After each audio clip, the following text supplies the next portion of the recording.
வைஷ்ணவி அதிர்ச்சியாக விஷ்ணுவையே பார்த்து கொண்டிருக்க அந்த நேரத்தில் அறைக்குள்ளிருந்து சிவராமன் வெளியே வந்தார். உடனேயே வைஷ்ணவி வேகமாக எழுந்து நின்றாள். விஷ்ணு அவரை பார்த்து, வாங்கப்பா, வந்து உட்காருங்க என்று இயல்பாக அழைத்தான். சிவராமனும் மெதுவாக வந்து தனது மகனின் அருகில் அமர்ந்தார்.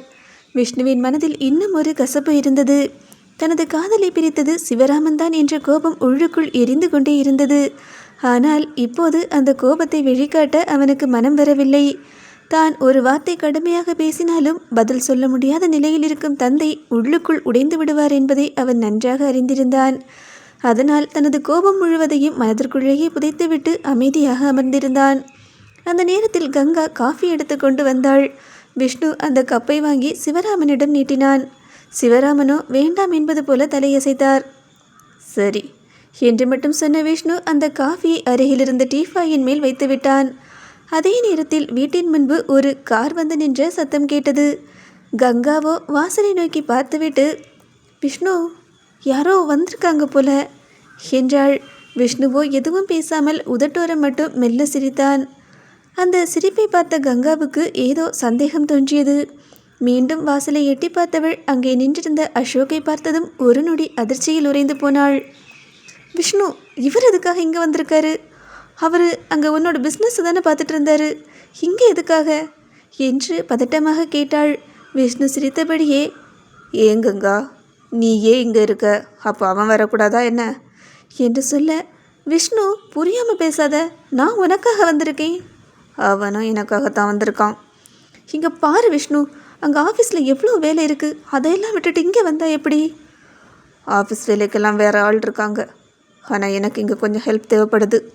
பர்சனல் விஷயங்களை பார்த்துக்க ஒரு ஆள் வேணும், அதான் அவனை வர சொன்னேன் என்று மிகவும் சாதாரணமாக சொன்னான் அவன். அதை கேட்ட கங்காவோ உள்ளுக்குள் பதறி போனாள். கடவுளே, அங்கே இருந்தால் தான் இவன் ஏதாவது பிரச்சனை பண்ணுவான்னு நினச்சி இங்கே வந்தேன். இப்போது இவன் இங்கேயும் வந்துட்டானே, இன்னைக்கு என்ன எல்லாம் பிரச்சனை பண்ண போகிறானோ? முன்னாடியாவது அவனை ஏமாற்றி விஷ்ணு கூட நெருங்கிட்டு இருந்தேன், இனி இது எல்லாத்தையும் கெடுத்து விட்டுடுவானே என்று மனதிற்குள் புலம்பிக் கொண்டே வெளியில் எதுவும் தெரியாதது போல அமைதியாக நின்றாள். அந்த நேரத்தில் அசோக்குடன் ஏஞ்சலும் உள்ளே வந்திருப்பதை பார்த்ததும் வைஷ்ணவி தன்னையும் அறியாமல் ஒரு பெருமூச்சு விட்டாள். அப்பாடா, எப்படியோ ஏஞ்சலும் வந்துட்டா, இனி எனக்கு தேவையான உதவிகளை அவள் பார்த்துக்குவா என்று மனதிற்குள் நிம்மதியடைந்தாள். ஆனால் அவளுக்கும் தெரியாத ஒரு உண்மை இருந்தது. அவள் நம்பிக்கையாக நினைத்த ஏஞ்சல் ஏற்கனவே அசோக்கை காதலிக்க ஆரம்பித்து விட்டாள். அந்த நேரத்தில் விஷ்ணு ஏஞ்சலையும் அருகில் நின்றிருந்த சிங்கையும் பார்த்து, அசோக், இவங்க யாரு என்று கேட்டான். அசோக் சிரித்தபடியே, டே, அது ஒரு கதடா. இந்த பொண்ணு வேலை கேட்டு வந்தா, என்னோட பர்சனல் பிஏவா அப்பாயிண்ட் பண்ணேன். நான் கோயம்புத்தூர் போகிறேன்னு சொன்னதும் இந்த பொண்ணுக்கு கல்யாணம் நிச்சயம் இருக்குது போல். வீட்டில் தனியாக அனுப்ப மாட்டோன்னு சொல்லி அவளுக்கு நிச்சயம் பண்ண பையனையும் கூடவே அனுப்பி வச்சுருக்காங்க. உனக்கு ஒன்றும் பிரச்சனை இல்லையே, இங்கே தான் எல்லாரும் தங்குறதுக்கு வசதி இருக்குல்ல என்று சாதாரணமாக சொன்னான். விஷ்ணு சிரித்தபடியே, இல்லை ஒன்றும் பிரச்சனை இல்லை என்று சொன்னான். அப்படி சொல்லிக்கொண்டே அவன் தனது தந்தையின் முகத்தை மெதுவாக கவனித்தான். சிவராமனின் கைகள் இறுக முறுக்கி கொண்டிருந்தன. முகம் முழுவதும் அடக்கி வைத்த கோபம் தெரிந்தது. அவரது பார்வை மட்டும் அசோக்கின் மீதே நிலைத்திருந்தது. அதை பார்த்து விஷ்ணுவின் மனதில் மீண்டும் சந்தேகம் எழுந்தது. அப்பா ஏன் அசோக்கை பற்றி இவ்வளோ கோவப்படுறாரு? அசோக் தான் என்னை காப்பாற்றினான்னு எவ்வளோ சந்தோஷமாக அன்னைக்கு சொன்னார். இன்னைக்கு அவனை பார்த்து இப்படி கோபப்படுறாருன்னா நிச்சயமாக இதுக்குள்ளே ஏதோ ஒரு பெரிய விஷயம் இருக்குது என்று மனதிற்குள் நினைத்து கொண்டான். அந்த எண்ணத்தோடு, அப்பா, அசோக் வந்திருக்கான், நீங்கள் ஏன் சிரிக்காமல் அப்படியே இருக்கீங்க என்று கேட்டவன் அசோக்கை பார்த்து, டே அசோக், நீ என்னடா வந்து அப்பாட்ட பேசாமல் அப்படியே நிற்கிற என்று கேட்டான். அசோக்கோ புன்னகையுடன் தோழை குலுக்கி, இப்போ தானே வந்தேன், பேசலாம், அப்படியே பேசினாலும் பதில் சொல்லவா போகிறாரு என்று சொல்லிவிட்டு அங்கிருந்த நாற்காலியில் இயல்பாக அமர்ந்தான். அமர்ந்தவுடன் அசோக் தனது பார்வையை வீர்சிங்கின் பக்கம் திருப்பி, மிஸ்டர் வீர்சிங், நீங்கள் ஒன்றும் தப்பாக நினச்சிக்காதுங்க. உங்களை இந்த சின்ன குடிசையில் தங்க வைக்கிறேன்னு உங்களுக்கு ஒன்றும் வருத்தம் இல்லையே என்று கேட்டான். அதை கேட்ட விஷ்ணு வாயை பிளந்தபடி அவனை பார்த்தான். டேய், என்னடா உங்கள் ஊரில் எதுக்கு பேர் தான் குடிசையா என்று கேட்க அசோக்கோ, நம்ம ஊரில் எதுக்கு பேர் பங்களா தான், ஆனால் இவரை பொறுத்த வரைக்கும் இது குடிசை மாதிரி தான். இவருக்கு இருக்கிற சொத்து வேறு லெவல். இவரோட வீடு 2 ஏக்கர் நிலத்தில் கட்டின பெரிய பங்களா. ரொம்ப வசதியானவருடா என்று இல்லாததையும் பொல்லாததையும் சேர்த்து பேசி அவரை பற்றி அளவுக்கு அதிகமாக பெருமை பேசினான். அதை கேட்ட விஷ்ணு, அப்போ எப்படிடா உங்ககிட்ட பிஏவை வேலை பார்க்குற பொண்ணுக்கு இந்த ஆளை நிச்சயம் பண்ணாங்க என்று கேட்க, அதெல்லாம் ஒரு பெரிய கதைடா, இப்போ சொல்ல முடியாது, அப்புறம் சொல்கிறேன் என்று சிரித்தான் அசோக். அந்த நேரத்தில் கங்காவோ சுற்றி என்ன நடக்கிறது என்பதை மறந்துவிட்டு வீர்சிங்கையே பார்த்து கொண்டிருந்தாள். விஷ்ணு தன் முன்னால் நின்று கொண்டிருக்கிறான் என்பது கூட அவளுக்கு மறந்து போனது. அவளது பார்வை முழுவதும் வீர்சிங் மீதே பதிந்திருந்தது. அந்த ஒரு பார்வையை அசோக்கும் தவறவிடவில்லை. வெளியில் எதுவும் தெரியாதது போல இயல்பாக சிரித்து கொண்டிருந்தாலும் கங்காவின் ஒவ்வொரு முகபாவனையையும் ஒவ்வொரு பார்வையையும் அமைதியாக கவனித்து கொண்டிருந்தான். விஷ்ணுவோ அமைதியாக அனைவரையும் பார்த்து கொண்டிருந்தாலும் அவனது மனம் மட்டும் வேகமாக கணக்கு போட்டு கொண்டிருந்தது. ஏதோ தப்பாக இருக்கே, 2 ஏக்கர் நிலத்தில் யாராவது வீடு கட்டுவாங்களா? இந்த ஆளை பார்த்தா அதுக்கெல்லாம் ஒர்த்தான பீஸ் மாதிரியே தெரியல. ஏதோ தொப்பியும் தாடியும் கூட்டம் கடன் வாங்கிட்டு வந்து நடிக்க வந்த மாதிரியே இருக்கான் என்று மனதிற்குள் முணுமுணுத்தான். அடுத்த நொடியே, நாம் ஒரு பிளான் போட்டு அசோக் இங்கே வர வச்சா இவன் நம்மளை கவுக்கிறதுக்கு ஒரு பொண்ணையும் ஒரு பையனையும் லவ்வசன்னு சொல்லி கூடவே கூட்டிகிட்டு வந்திருக்கான். நிச்சயமாக இவன் சொல்கிறதெல்லாம் நல்ல டூப்பு தான், நல்ல கதையோ அளந்து விடுறான் என்று நினைத்தவன் தனது சந்தேகத்தை முகத்தில் காட்டாமல் அமைதியாக சோஃபாவில் சாய்ந்து அமர்ந்தான். சரி, என்னதான் நடக்குதுன்னு பொறுமையாக பார்ப்போம் என்று மனதிற்குள் முடிவு செய்து கொண்டு அங்கே இருந்த ஒவ்வொருவரின் அசைவையும் கவனிக்க ஆரம்பித்தான். வைஷ்ணவியோ வேகமாக தனது மொபைலை எடுத்துக்கொண்டு மாடிக்கு சென்றாள். மனம் முழுவதும் குழப்பம். அழைப்பு இணைந்ததும், ஹலோ அப்பா, அந்த அசோக் இங்கே வந்துட்டாருப்பா என்று சொல்ல ராகவேந்திரரோ வழக்கம் போல சிரித்தார். அந்த சிரிப்பு வைஷ்ணவிக்கு எரிச்சலைத்தான் கொடுத்தது. அப்பா, உங்களுக்கு என்னப்பா பிரச்சனை? நான் என்ன சொன்னாலும் சிரிச்சிட்டே இருக்கீங்க. அன்னைக்கு கங்கா இங்கே வந்துட்டான்னு சொன்னப்பவும் சிரிச்சிங்க, இப்போ அசோக் வந்துட்டான்னு சொன்னாலும் சிரிக்கிறீங்க. அதுக்கான காரணத்தை எனக்கு இப்போவே சொல்லுங்க என்று கேட்க ராகவேந்திரன் சிரிப்பை அடக்கி கொண்டு, என்னோட பொண்ணுக்கு இதுவரைக்கும் வராத ஒரு பெரிய நோய் வந்திருக்கு, அதை நினச்சி தான் சிரித்தேன் என்றார். அதை கேட்டதும் வைஷ்ணவி பதறிப்போனாள். என்னது, எனக்கு நோயா? என்ன நோய்? நான் நல்லா தானே இருக்கேன், எனக்கு ஒரு பிரச்சனையும் இல்லையே என்று சொல்ல, அந்த நோய் உடம்புக்கு வர்றதில்லம்மா, மனசுக்கு வர்றது. அது எப்போ யாருக்கு வரும்னு யாராலையும் சொல்ல முடியாது. ஆனால் வந்துடுச்சுன்னா அவங்க மனசுக்குள்ளே யாரோ ஒருத்தர் ஆழமாக குடியேறிட்டாங்கன்னு அர்த்தம். அப்பா, தயவு செஞ்சு புரிகிற மாதிரி சொல்லுங்க என்று அவள் சொல்ல ராகவேந்திரன் மெதுவாக சிரித்தார். அந்த நோய்க்கு பேர் பொசசிவ்னஸ். அந்த ஒரு வார்த்தை வைஷ்ணவியை அமைதியாக்கியது. அவர் மீண்டும் மெதுவாக தொடர்ந்தார். இத்தனை நாள் விஷ்ணுக்கிட்ட காதலை சொல்ல மாட்டேன்னு பிடிவாதமாக இருந்த, அவனுக்கு இன்னொரு பொண்ணு கூட கல்யாணம் நடக்க போகுதுன்னு தெரிஞ்சப்பவும் உள்ளுக்குள்ளே வலிச்சாலும் வெளியே காட்டலை. ஆனால் இப்போது அவன் உன் கழுத்தில் தாலி கட்டின பிறகு அதே பொண்ணு கூட சிரித்து பேசுகிறதே அவனால் தாங்க முடியலைல்ல. அவன் பக்கத்தில் யாராவது வந்து நின்னா கோபம் வருது, அவனை யாராவது உரிமையாக கூப்பிட்டா எரிச்சல் வருது. அவன் வேற ஒரு பொண்ணு கூட நெருங்கி பேசுகிறத பார்த்தாலே உன் மனசு கொதிக்குது. இதெல்லாம் ஏன் தெரியுமா? ஏன்னா உன் மனசு ஏற்கனவே அவனை உன்னோட மண்ணு ஏற்றுக்குச்சு. அதுதான் அந்த உரிமை வந்திருக்கு. காதல் எல்லாருக்கும் நான் உன்னை காதலிக்கிறேன்னு சொல்லித்தான் ஆரம்பிக்கணும்னு இல்லைம்மா. சில பேருக்கு அது உரிமையாக வரும், சில பேருக்கு பயமாக வரும், சில பேருக்கு பொறாமையாக வரும். உனக்கு அது பக்தியாக வந்து காதலாக வளர்ந்து இப்போது அது பொசிசிவ்னஸாக நிற்கிது. இனிமே நீ எவ்வளவு மறைக்க நினச்சாலும் உன் மனசு உன்னை காட்டி கொடுத்துடும். விஷ்ணு மேலே இருக்கிற காதலை நீ அவன்கிட்ட சொல்லாமல் இருந்தாலும் அந்த உரிமை உணர்வே அவனுக்கு எல்லாத்தையும் சொல்லிடும். இனிமே உன்னோட காதலை புரிஞ்சிக்க அந்த தம்பிக்கு வார்த்தை தேவையில்லைம்மா. அவர் கூறியதை கேட்ட அவளால் பதில் பேச முடியவில்லை. கையில் இருந்த மொபைலையே வெறித்து பார்த்தபடி நின்றாள் அவள். அந்த நேரத்தில் கீழே ஹாலில் இருந்த வீர்சிங் மெதுவாக மாடிப்படிகளை நோக்கி நடக்க ஆரம்பித்தான். அவன் ஏறி செல்லும் போது அவனது கோட்டின் பாக்கெட்டிலிருந்து ஒரு சிறிய தங்க நாணயம் தரையில் விழுந்தது. அதை கவனித்த கங்கா உடனேயே குனிந்து எடுத்தாள். சார், உங்கள் பாக்கெட்டில் இருந்து கீழே விழுந்துடுச்சு என்று நல்லவள் போல புன்னகையுடன் அதை நீட்டினாள். வீர்சிங் ஒரு முறை அந்த தங்க நாணயத்தை பார்த்துவிட்டு பிறகு கங்காவை நோக்கி லேசாக சிரித்தான். கீழே விழுற சில்லறையெல்லாம் நான் எடுக்கிறதில்ல என்று மிகவும் சாதாரணமாக சொல்லிவிட்டு ஒரு நொடி கூட திரும்பி பார்க்காமல் மீண்டும் மாடிப்படிகளில் ஏற ஆரம்பித்தான். அந்த ஒரு பதிலே கங்காவை அதிர்ச்சியில் உறைய வைத்தது. என்னது, கோல்டு காயின் இவருக்கு சில்லறையா? கீழே விழுந்தா கூட எடுக்க மாட்டாரா என்று மனதிற்குள் வியப்புடன் நினைத்தாள். அவளது பார்வை முழுவதும் வீர்சிங்கின் மீது பதிந்துவிட்டது. அவன் ஒவ்வொரு படியையும் ஏறி சென்று மாடி அறைக்குள் மறைந்து கொண்டான். ஆனால் அந்த நொடியிலேயே கங்காவின் மனம் அவன் பின்னாலேயே மாடிக்கு சென்றுவிட்டது. இப்போது அவளது உடல் மட்டும்தான் இங்கே கீழே நின்று கொண்டிருந்தது. வைஷ்ணவியோ மாடியில் நின்றபடியே ஃபோனை வைத்துவிட்டு தீவிரமாக யோசித்து கொண்டிருந்தாள். மாடியின் ஒரு முனையிலிருந்து மறுமுனை வரை மெதுவாக நடந்தவள் ஒவ்வொரு விஷயத்தையும் மனதில் ஒன்றோடொன்று இணைத்து பார்க்க முயன்றாள். என்ன இது? என்னதான் நடக்குது? எனக்கு ஒரே குழப்பமாக இருக்குது. எல்லாரும் ஒரே வீட்டுக்குள்ளே இருக்காங்க, ஆனால் ஏதோ ஒன்று சரியில்லை என்று தனக்கு தானே முணுமுணுத்து கொண்டவள் இன்னும் ஆழமாக யோசனையில் மூழ்கினாள். அதே நேரத்தில் நாராயணன் மீண்டும் அசோக்கிற்கு அழைப்பு விடுத்தார். ஃபோனை எடுத்த அசோக், சொல்லுங்க சார் என்றான். அசோக், நீ இப்போ எங்கே இருக்க என்று நாராயணன் கேட்டார். கோயம்புத்தூரில் என்று அமைதியாக பதிலளித்தான். கோயம்புத்தூரில் இருக்கிறது தெரியும், ஆனால் எதுக்காக அங்கே போயிருக்க? இதுவரைக்கும் இத்தனை வருஷமாக நான் சொன்ன எதையுமே நீ செய்யலை. சின்ன வயசுலேருந்தே உனக்கு என்ன சொல்லி வளர்த்தேன். ஆனால் இப்போ நீ எதுக்காக அங்கே போயிருக்க? விஷ்ணுவை பழி வாங்கவா, இல்லை உன் தங்கச்சியோட வாழ்க்கைக்காகவா? அதை கேட்டு அசோக் மெதுவாக சிரித்தான். பழி வாங்குறதை விட, இறந்து போன என்னோட அம்மாவுக்கு செஞ்சு கொடுத்த சத்தியத்தை விட என் தங்கச்சி வாழ்க்கை தான் எனக்கு முக்கியம் என்று உறுதியாக சொன்னான். அந்த பதிலை கேட்ட நாராயணனின் குரல் இன்னும் கடினமானது. டே அசோக், நான் நாராயணன்டா, என்னை பகச்சிக்காத.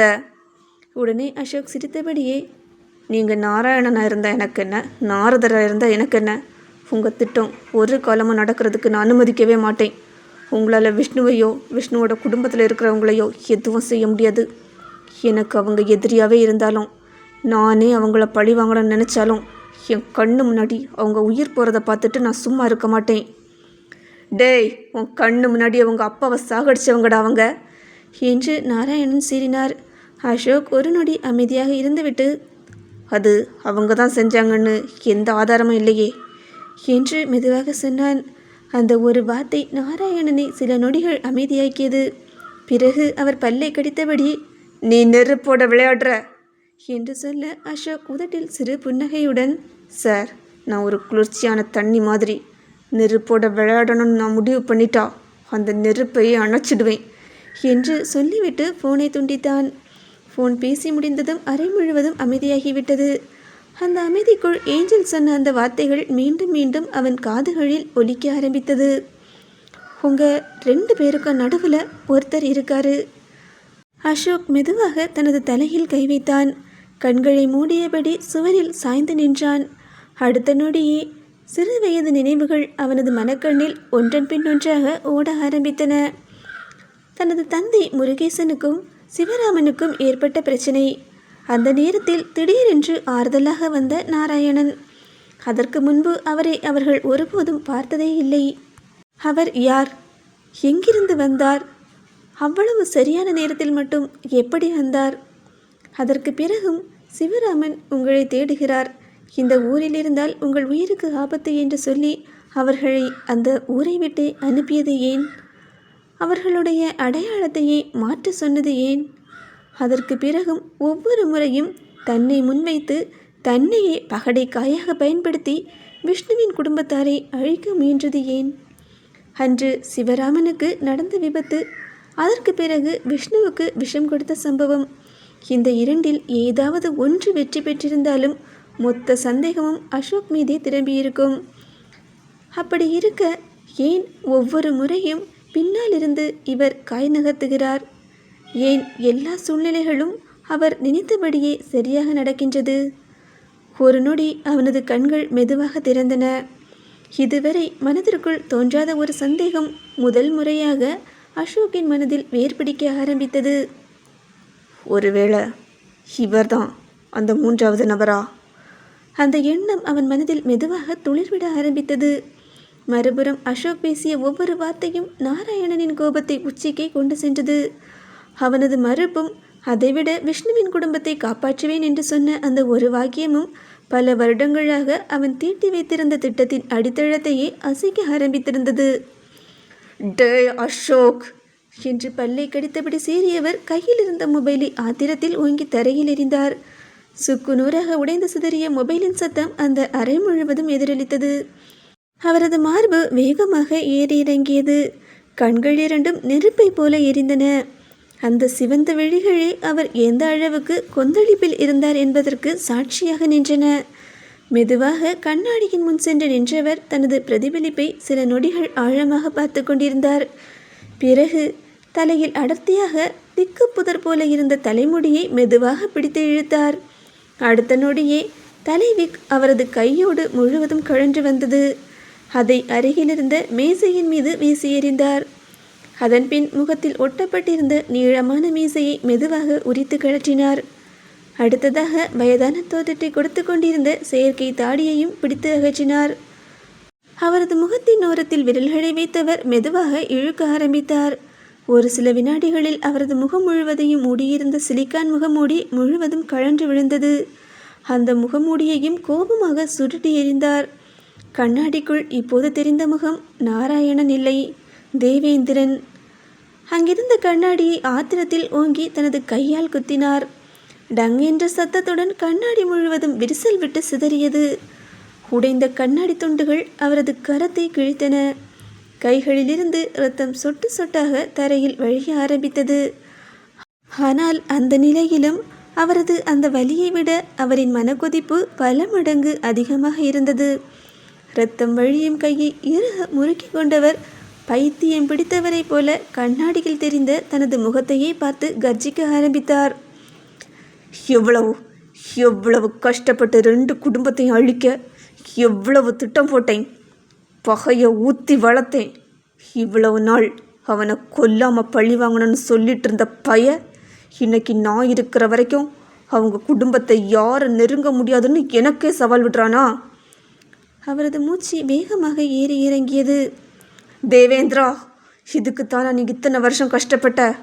இத்தனை வருஷம் 2 பேர்கிட்டையும் மாறி மாறி நடித்து ஒருத்தர்கிட்ட ஒருத்தரை பற்றி இல்லாததையும் பொல்லாததையும் சொல்லி விஷத்தை விதைச்ச. கதிரோட அப்பனை கொன்று சாம்பல் கூட கிடைக்காம பண்ணி அந்த கதிரோட அடையாளத்தை அழிச்சு அவன் பேர் கூட தெரியாமல் வேற வாழ்க்கைக்குள்ளே தள்ளி வச்சா இன்னைக்கு அதே பையன் ஒன்றையே எதிர்த்து பேசுகிறானா? இதுக்கு மேலே நீ இப்படி அமைதியான ஆட்டம் ஆடிட்டு இருக்கிறதுல அர்த்தமே இல்லை என்று பல்லை கடித்தபடி இரத்தம் வழியும் கையை உயர்த்தி பார்த்தவர் ஒவ்வொரு வார்த்தையையும் அழுத்தமாக உச்சரித்தார். விஷ்ணுவும் சிவராமனும் அவங்க குடும்பமும் சாகணும். பள்ளி அந்த அசோக் மேலே விழணும். காலம் முழுக்க அவன் ஜெயிலில் சாகணும். இப்படித்தானே பிளான் போட்ட?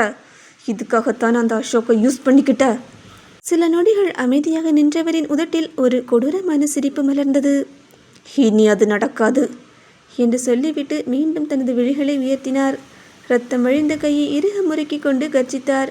அந்த அறையை அவரது குரலில் அதிர்ந்தது. ஆனால் அது நடக்காதுன்னு சோர்ந்து போகிறதுக்கு நான் தேவேந்திரன் இல்லை. நடக்காததையே நடத்தி காட்டுறது தான் இந்த தேவேந்திரன் நாராயணன் என்று சொல்லிக்கொண்டே தனது மற்றொரு மொபைலை எடுத்து நேராக அசோக்கிற்கு அழைப்பு விடுத்தார். அழைப்பு இணைந்ததும், டே கதிர், நீ என்னை பற்றி தெரியாமல் என்கிட்ட மோதிட்டு இருக்க என்று கோபத்தில் வெடித்தார். அசோக் ஒரு நொடி அமைதியாக இருந்தான். இப்போ எதுக்காக இவ்வளோ கோபப்படுறாரு? இவர் இப்படி கோபப்பட்டு நான் இதுவரைக்கும் பார்த்ததே இல்லை. இத்தனை வருஷம் என் கூட பாசமாக பழகுனது எல்லாமே நடிப்பு தானா என்று மனதிற்குள் நினைத்து கொண்டவன் வெளியில் மட்டும் மிக அமைதியாக, உங்களால் பண்ண முடிஞ்சதை பண்ணிக்கோங்க என்று சொல்ல அந்த பதில் நாராயணனின் கோபத்தை இன்னும் தூண்டியது. டே, நல்லா கேட்டுக்கோடா. முதல்ல அந்த விஷ்ணுவை எல்லா ஆபத்தில் இருந்தும் காப்பாற்றிட்டு இருக்கிற அந்த பொண்ணு, அந்த வைஷ்ணவியை நான் தூக்குறேன்டா, தூக்கி காட்டுறேன்டா என்று ஆவேசமாக கத்தினார். அந்த ஒரு வார்த்தை போதும். அசோக்கின் முகம் கன நேரத்தில் இறுகியது. முடிஞ்சா, உன்னால் முடிஞ்சா அந்த பொண்ணு மேலே கை வச்சுப்பாரு. எனக்கு காயத்ரி மட்டும் தங்கச்சி இல்லை, வைஷ்ணவியும் என் தங்கச்சி தான். முடிஞ்சா என்னை மீறி அவளை தொட்டு பாருங்க என்று சவாலாக கூறிவிட்டு நாராயணன் மறுபடியும் ஏதோ பேசுவதற்குள் அசோக் வேகமாக அழைப்பை துண்டித்துவிட்டு மொபைலை அணைத்து வைத்தான். தேவேந்திரன் நேராக கண்ணாடி முன் சென்று நின்றார். கண்களை மூடினார். நினைவுகள் அவரை கடந்த காலத்திற்குள் இழுத்து சென்றது. தேவேந்திரனுக்கு தனது தங்கை தேன்மொழி என்றால் உயிர். அவளுக்காக எதை வேண்டுமானாலும் செய்ய தயங்காத அண்ணன் அவன். ஆனால் தேன்மொழிக்கு சிவராமன் என்றால் உயிர். ஒரே கல்லூரியில் படித்து கொண்டிருந்த சிவராமனும் தேன்மொழியும் முதலில் நண்பர்களாக பழக ஆரம்பித்தார்கள். அந்த நட்பு நாட்கள் செல்ல செல்ல காதலாக மலர்ந்தது. இருவரும் ஒருவரை ஒருவர் உயிராக நேசிக்க ஆரம்பித்தார்கள். அவர்களது காதல் யாருக்கும் தெரியாமல் அழகாக சென்று கொண்டிருந்தது. ஆனால் ஒரு நாள் அந்த விஷயம் சிவராமன் வீட்டிற்கு தெரிய வந்தது. தேன்மொழி வேறு ஜாதியை சேர்ந்த பெண் என்பதால் அந்த காதலுக்கு சிவராமனின் குடும்பத்தினர் கடுமையாக எதிர்ப்பு தெரிவித்தார்கள். அது மட்டுமல்ல, சிவராமனுக்கு அவசர அவசரமாக அவர்களது ஊரில் வேறு ஒரு பெண்ணை பார்த்து திருமணமும் செய்து வைக்க முடிவு செய்தார்கள். அதை அறிந்த தேன்மொழி சிவராமனை நேரில் சந்தித்தாள். நம்ம 2 பேரும் காதலிச்சது உண்மை, ஜாதியை காரணமாக வச்சு நம்மளை பிரிக்கிறாங்க, நம்ம இங்கிருந்து போயிடலாம் என்று எவ்வளவோ கெஞ்சி கேட்டாள். ஆனால் சிவராமன் வர மறுத்துவிட்டான். கண்ணீர் மெல்க, உன் குழந்தை என் வயத்தில் வளருது என்று சொல்ல, சிவராமனோ எங்கள் அப்பாவை மீறி என்னால் எதுவும் செய்ய முடியாது என்று சொல்லிவிட்டான். அந்த வார்த்தை தேன்மொழியின் இதயத்தையே நொறுக்கிவிட்டது. அப்போ உங்கள் அப்பன்கிட்ட கேட்டுட்டா என்கிட்ட என்று சொல்லிக்கொண்டே அவனை அடிக்க முனைந்தாள். சிவராமனோ அலட்சியமாக அவளை தள்ளிவிட்டான். கண்ணீரை துடைத்து கொண்டு அவள் அவனை நேராக பார்த்து, என்னோட கண்ணீருக்கும் கதறலுக்கும் உன் மொத்த குடும்பமும் பதில் சொல்லணும். இதுக்கு மேலே நான் உயிரோடு இருக்க மாட்டேன். ஆனால் என் சாபம் உன்னையும் உன்னோட வாரிசுகளையும் வாழ விடாது என்று சொல்லிவிட்டு கோபமாக அங்கிருந்து கிளம்பினாள். கல்லூரியை விட்டு மட்டுமல்ல, கோயம்புத்தூரையை விட்டு தனது சொந்த ஊருக்கு திரும்பி போனாள். அங்கு சென்று தனது அண்ணன் தேவேந்திரனிடம் நடந்த அனைத்தையும் கதறி அழுதபடி கூறினாள் அவள். தங்கையின் நிலையை பார்த்த தேவேந்திரன், கவலைப்படாதம்மா, அந்த கல்யாணத்தை நான் தடுத்து நிறுத்துறேன் என்று சொல்லிவிட்டு உடனேயே கோயம்புத்தூருக்கு கிளம்பினான். ஆனால் அவன் அங்கு சென்று சேர்ந்தபோது சிவராமனின் திருமணம் ஏற்கனவே முடிந்திருந்தது. அந்த அதிர்ச்சியை தாங்க முடியாமல் நின்ற தேவேந்திரனுக்கு அடுத்த அதிர்ச்சி வந்து சேர்ந்தது. தனது தங்கை தேன்மொழி தற்கொலை செய்து கொண்டாள் என்று. அந்த நாளிலிருந்து தேவேந்திரனின் மனதில் சிவராமனின் மீது இருந்த பழி உணர்ச்சி நாளுக்கு நாள் நெருப்பாக வளர ஆரம்பித்தது. ஒரு நாள் அவனையும் அவனது குடும்பத்தையும் அவனது வாரிசுகளையும் கதற வைக்க வேண்டும் என்ற ஒரே எண்ணத்தோடு தேவேந்திரன் காத்திருக்க ஆரம்பித்தான். ஆனால் கோபத்தில் நேரடியாக அவனை எதிர்க்கவில்லை. அதற்கு பதிலாக அவனுடன் நெருங்கி பழக ஆரம்பித்தான். அவன் மனதில் தோன்றியது ஒன்றே ஒன்றுதான். இப்படித்தானே என் தங்கச்சியை நீ நம்ப வச்சு ஏமாத்தின, அதே மாதிரி உன் கூட நான் பழகி உன்னை நம்ப வச்சு நானும் உன்னை ஏமாத்துவேன். அந்த எண்ணத்தோடு சிரித்த முகத்தோடு சிவராமனின் வாழ்க்கைக்குள் நுழைந்தான் தேவேந்திரன். நாட்கள் நகர்ந்தன. ஒரு நாள் பிஸ்னஸ் விஷயமாக சில சாதனங்களை லாரியில் ஏற்றி கொண்டு வந்தபோது அந்த லாரி கவிழ்ந்து விபத்து ஏற்படுவது போல தேவேந்திரன் ஏற்பாடு செய்திருந்தான். அந்த விபத்தில் சிவராமன் உயிரிழக்க வேண்டும் என்பதுதான் அவனது திட்டம். ஆனால் விதி வேறு முடிவு செய்திருந்தது. அந்த நேரத்தில் சரியாக அங்கு வந்த முருகேசன் தனது உயிரையும் பொருட்படுத்தாமல் ஓடி வந்து சிவராமனை காப்பாற்றினார். அந்த ஒரு சம்பவம் அனைத்தையும் மாற்றிவிட்டது. தனது உயிரை காப்பாற்றியவர் என்ற நன்றி உணர்வில் சிவராமன் முருகேசனுடன் நெருங்கி பழக ஆரம்பித்தான். அந்த பழக்கம் தொழில் ரீதியாகவும் வளர்ந்தது. இருவருக்கும் இடையே ஆழமான நட்பாகவும் வளர்ந்தது. நாளுக்கு நாள் அந்த நட்பு வேரூன்றி வளர்ந்தது. தேவேந்திரன் ஒவ்வொரு முறையும் சிவராமனை பழிவாங்க ஒரு திட்டம் போட்டபோது அதற்கு தடையாக வந்து நின்றது முருகேசன் என்ற அந்த ஒரே மனிதன்தான். அது மட்டுமல்ல, 2 வெவ்வேறு இடங்களில் இவர்கள் இருவரும் இருப்பதால் தனது நண்பனை அடிக்கடி சந்திக்க முடியவில்லை என்று நினைத்த முருகேசன் சிவராமனின் வீட்டிற்கு அருகிலேயே ஒரு பெரிய நிலத்தையும் வாங்கினார். அந்த நிலம்தான் தேவேந்திரன் மனதில் பல வருடங்களாக எரிந்து கொண்டிருந்த பழி நெருப்பை அணைக்கும் வழிகாட்டியாக மாறியது. இந்த நிலத்தை மையமாக வச்சு இவங்க 2 பேருக்கு இடையில பகையை விதைக்கணும் என்று முடிவு செய்தார் அவர். தேவேந்திரன் ஆரம்பத்திலிருந்தே ஒரு விஷயத்தை மிகவும் கவனமாக செய்து வந்தார். தானும் சிவராமனும் ஒரே ஜாதியை சேர்ந்தவர்கள் என்ற உணர்வை சிவராமன் மனதில் ஆழமாக விதைத்திருந்தார். அதே நேரத்தில் முருகேசன் வேற்று ஜாதியை சேர்ந்தவன் என்பதை வாய்ப்பு கிடைக்கும் போதெல்லாம் சிவராமனுக்கு நினைவூட்டி கொண்டே இருந்தார். அவரை பொறுத்தவரை தனது தங்கையின் உயிரை பறித்தது காதல் தோல்வி மட்டுமல்ல, ஜாதி வெறிதான். அதே ஜாதி வெறியையே ஆயுதமாக்கி சிவராமனின் வாழ்க்கையை சிதைக்க வேண்டும் என்பதே அவரது ஒரே நோக்கமாக இருந்தது. அதன்படி ஒரு நாள் தனக்கு கல்லூரி கட்ட அந்த நிலம் மிகவும் தேவைப்படுகிறது என்றும் அதை பற்றி அவரின் நண்பன் முருகேசனிடம் பேசி பார்க்கும்படியும் சிவராமனிடம் கூறினார். அத்தோடு நிற்கவில்லை. நேராக முருகேசனை சந்தித்த அவர், அந்த இடத்தில் ஒரு மாட்டுப்பண்ணை வைத்தால் நல்ல லாபம் வரும்னு சொல்லிக்கிறாங்க, நீங்கள் ஏன் ட்ரை பண்ணக்கூடாது என்று அங்கேயும் விதையை தூவ ஆரம்பித்தார். இப்படியே 2 நண்பர்களுக்கும் இடையே 3வது மனிதனாக நுழைந்த தேவேந்திரன் வெளியில் நண்பனாகவும் உள்ளுக்குள் நஞ்சாகவும் இருந்து தனது வேலையை கச்சிதமாக செய்ய ஆரம்பித்தார். இந்த நிலையில்தான் முருகேசனுக்கு லேசாக ஒரு சந்தேகம் வர ஆரம்பித்தது. தேவேந்திரன் எதற்காக தன்னிடம் தனியாக பேசுகிறார், சிவராமனிடமும் தனியாக பேசுகிறார், ஆனால் தாங்கள் இருவரும் சேர்ந்து நிற்கும் இடத்தில் மட்டும் ஏன் வருவதில்லை? இந்த கேள்வி மெதுவாக அவர் மனதில் வேரூன்ற ஆரம்பித்தது. முருகேசன் பார்வையில் ஏற்பட்ட அந்த மாற்றத்தை தேவேந்திரன் உடனேயே உணர்ந்து கொண்டார். அடுத்த நொடியே அவர் இன்னொரு திட்டத்தை வகுத்தார். சிவராமனின் குடும்பத்தாரிடம் தேவேந்திரன் என்ற பெயரிலேயே பழகினார். அதே நேரத்தில் முருகேசனின் குடும்பத்தாரிடம் தனது அடையாளத்தை மாற்றிக்கொண்டு நாராயணன் என்ற பெயரில் பழக ஆரம்பித்தார். அவரது திட்டம் மிகவும் கச்சிதமாக செயல்பட்டு கொண்டிருந்தது. ஆனால் விதி மீண்டும் ஒரு திருப்பத்தை உருவாக்கியது. ஒரு நாள் அவர் தேவேந்திரனாக சிவராமனிடம் பேசி முடித்துவிட்டு நாராயணனாக முருகேசன் வீட்டிற்கு செல்வதற்காக யாரும் இல்லாத ஒரு மறைவான இடத்தில் நின்று தனது ஒப்பனைகளை மாற்றிக்கொண்டிருந்தார். அந்த நேரத்தில்தான் முருகேசன் அவரை பார்த்துவிட்டார். ஒரே நொடியில் எல்லா உண்மைகளும் முருகேசனுக்கு புரிந்துவிட்டன. இத்தனை நாட்களாக 2 முகங்களோடு வாழ்ந்த மனிதன் ஒருவனே. தேவேந்திரனும் அவன்தான், நாராயணனும் அவன்தான். அடுத்த சில நொடிகளில் இருவருக்கும் இடையே கடுமையான மோதல் வெடித்தது. நல்லவன் மாதிரி நடிச்சு என்னையும் என்னோட நண்பனையும் பிரிக்கிறியா? இருடா, இப்பவே உன்னை பற்றி எல்லா உண்மைகளையும் சிவராமன் கிட்ட சொல்ல போகிறேன். உன்னை இந்த ஊரை விட்டே துரத்துறேன் என்று ஆத்திரத்தில் கத்தினான் முருகேசன். அதை கேட்ட தேவேந்திரன் அமைதியாக சிரித்தார்.